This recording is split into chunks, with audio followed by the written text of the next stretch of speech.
कधीच नाही चुकणार तुमचे फेवरेट टीव्ही शोज झी5 सोबत, तेही एकदम फ्री।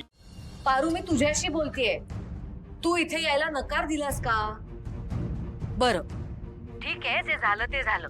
मी आदित्यला परत तिथे पाठवतेय। तू आत्ताच्या आत्ता त्याच्या सोबत इथे यायचंयस आणि हा माझा आदेश आहे। नाही देवी आई,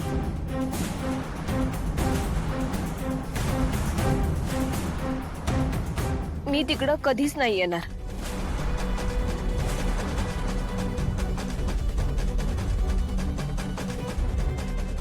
देवी आई, इकडं माझं घर आहे, शेती आहे, माझी माणसं आहेत इकडं। माझ्या घराची मी मालकीण आहे। मग असं समजा असताना मी तिकडं येऊन नोकराचं काम कशा पायी करू?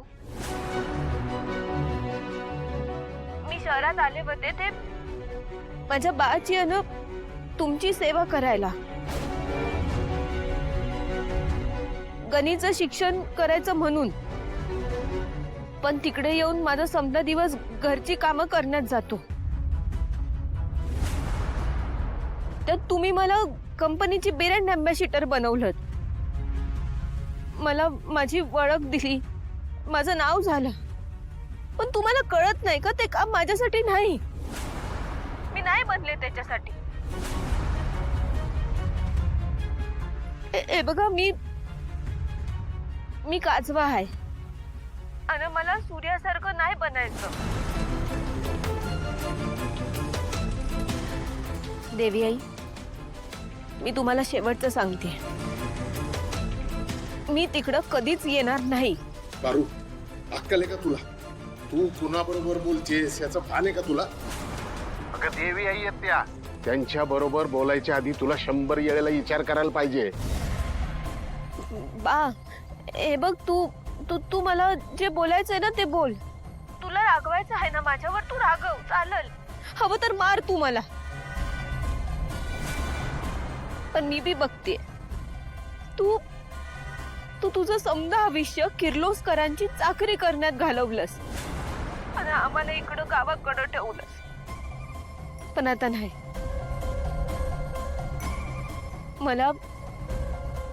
मला तुझ्यासारखं चाकरी करत माझं आयुष्य घालवायचं नाही। मला माझं आयुष्य आहे ना ते माझ्या मनाप्रमाणे जगायचं आहे।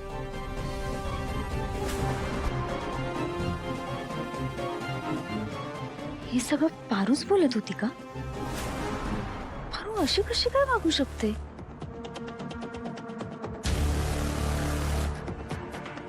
बघा बघा वहिनी, नाही म्हणजे ऐका, काय म्हणते तुमची पारू? वहिनी, तिने तुम्हाला ऐकवलं? खुद्द अहिल्यादेवी किर्लोस्करांना ऐकवलं? वा, हिम्मत आहे या मुलीच्यात। आणि काय म्हणाली होती? मला मोलकरीण बनून नाही राहायचं, मग काय हिला या घरची मालकीण व्हायचंय? हा वहिनी, मी स्वतः दामिनी देवी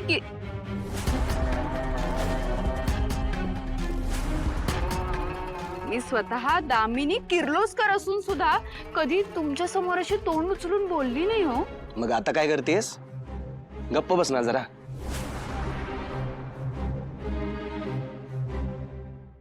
मॅडम, कुठल्या तोंडाने माफी मागावी हेच मला कळत नाही। आज पारू सारख्या पोरीचा बाप असल्याची लाज वाटतेय मला। जमलं तर तिला माफ करा। सारख्या सारख्या चुका करायच्या आणि सारखी सारखी माफी मागायची। काय रे मारुती, बहिणी रिकाम्या आहेत का? हा, सतत तुझ्या मुलीच्या मागे पळायला? आणि हे बघ, त्या ना अहिल्यादेवी किर्लोस्कर आहेत, कळलं का? त्या नाही सोडणार आता त्या माफ करतच नसतात, बघ तू।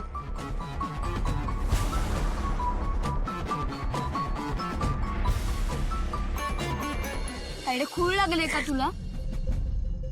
तू डायरेक्ट देवी यांना मला रिस्की नाही येणार। गणित थोबाड बंद कर, मोठ्यांच्या मध्ये पडायचं नाही सांगितलं आहे ना तुला? आणि तुला सांगितलं होतं मी तुला थांबायचं तर थांब, जायचं तर आपण का थांबलास तू इकडं?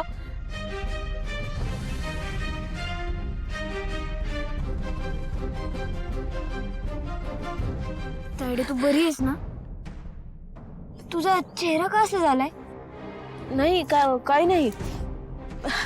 मी ठीक आहे गणी. सॉरी हा.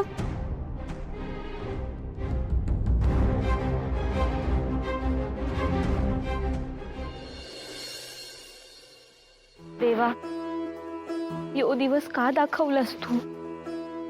माझ्या देवी आईंकडे मान वर करून बघायची सुद्धा लायकी नाही माझी.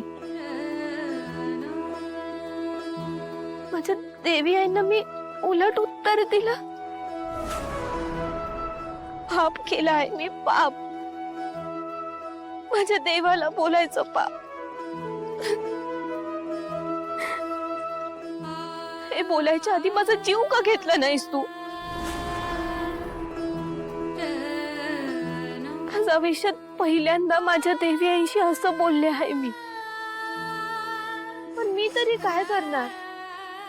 काय उत्तर देणार बते मी देवी आईंना? जेव्हापासनं मला कळलं आहे की आदित्य सर माझ्या पिरमात आहे, तेव्हापासनं माझं समज जगच बदललं आहे.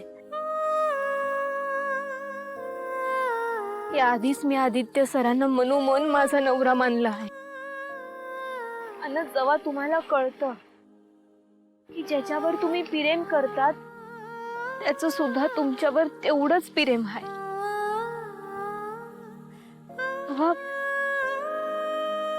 तेव्हा काय हालत होत असेल एखाद्याची. या समजातनं मी स्वतःला आवरू नाही शकले तर किर्लोस्कर कुटुंबावर जे वादळ येईल त्याचं काय करणार? आधीच त्या कुटुंबावर लई संकट आहेत, त्यात आणि माझी भर. मुळात माझी लायकी तरी आहे का त्या घरची सून व्हायची, आदित्य सरांची बायको व्हायची? तेव्हा मला देवी यांना तेव्हा टाळायचं होतं. मला सुचत नव्हतं, मला कळत नव्हतं त्यांना काय उत्तर द्यावं. माझं नाईलाज होतं म्हणून मी तसं बोलले देवी आईशी. माझ्याकडं कुठला पर्यायच नव्हता. तेव्हा जमलं तर मला माफ कर.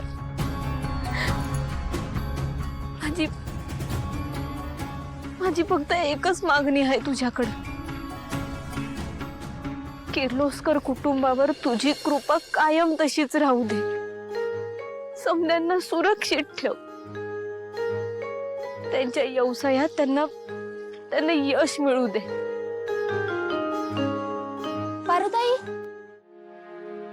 पारुताई कधी आलीस तू? झाले 2 दिवस. मला लय आनंद झाला बघ. तू शहरात गेलीस आणि एवढ्या मोठ्या कंपनीची ब्रँड अँबॅसेडर झालीस. आज ना मी बाजारात गेले होते तेव्हा या क्रीमवर तुझा फोटो दिसला. तुझ्याच कंपनीची क्रीम आहे नाही? वय, मी आता लगेच लावते ही क्रीम, मग मी पण तुझ्यासारखी सुंदर होणार.